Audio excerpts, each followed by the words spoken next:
Hi, this is Jade at iFast University, and today I want to talk to you about customer service.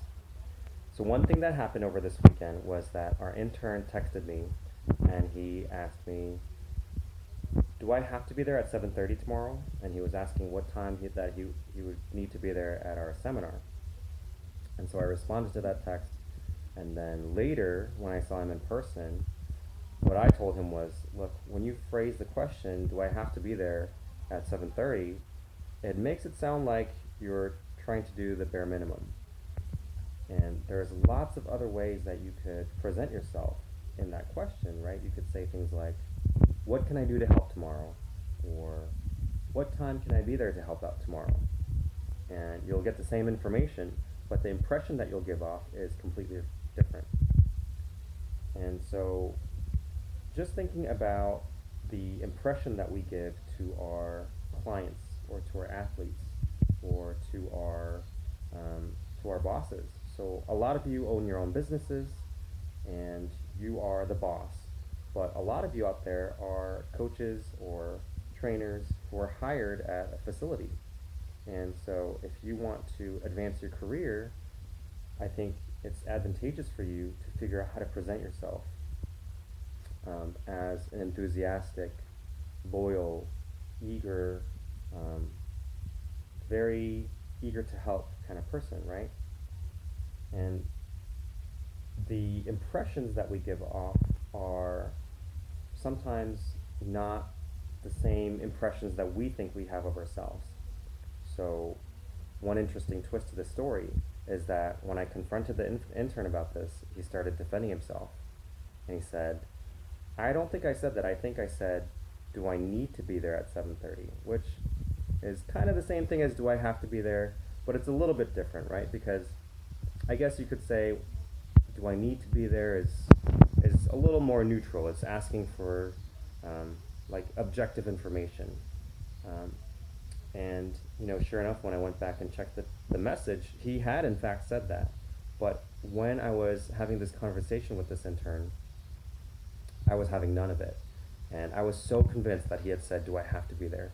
And so, this is my mistake and I need to apologize.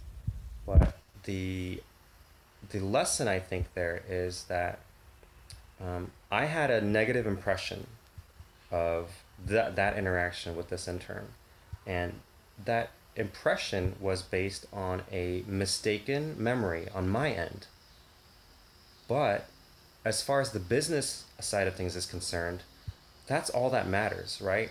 Like you can defend yourself, you can go back over text messages and correct the record and say, look, um, to your client, look, I didn't say that. I'm sorry that you were upset about what happened, but the facts show that I didn't do what you said I did. Like you can do that, and um, maybe if the client is a good person, they'll say, you know what, I'm sorry, I made a mistake, I misunderstood, you were totally right, um, and that would be a great outcome. But sometimes you don't get the opportunity to do that, and the impressions that you give off to other people are reality as far as they're concerned. And so, even though your reality is different, because your image of yourself is probably mostly positive, you think of yourself as a pretty good person, and you think that the impression that you give off of yourself is as a pretty good person, but you don't know what the client is perceiving or what your boss is perceiving, and especially over a medium like text messaging or email, where we don't have tone of voice, we don't have facial expressions. It's really interesting the amount of misinterpretation that goes on over email. And I've had a job where I had to email like 300 people at a time, and it was really interesting that for me, the amount of times that I would spend a lot of time crafting the most clear, the most concise, and the most polite message that I could, and I would invariably get one or two or three or four responses, kind of angrily saying like, "That was really rude. I didn't like the way you phrased that," or if that didn't happen, at least people asking me for clarification on things that either I wasn't clear on or that were clear but they just couldn't understand from the message. So that's my long-winded way of saying be careful of the way that you present yourself in email and text messages, and be aware that sometimes people will misinterpret you, and that's unfair, and that sucks. But be aware that that's their reality, and when that is their reality, you have sometimes very few opportunities to correct the misinterpretations and misimpressions that people have of you. So be careful with the language that you use, and think about ways to present yourself, like little things like, do you smile? Do you greet people by their name? Are you enthusiastic to see them? Or do you come across as enthusiastic to see them?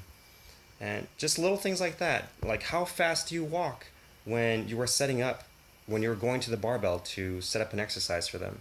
You know, I've run into this a lot with our interns where they kind of saunter over, and the level of enthusiasm that I see, or the impression that I get of their enthusiasm, is really, really low.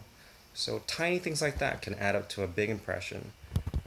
So be careful of those things. Think about those things. Try them out, and let me know how it goes. Thanks a lot.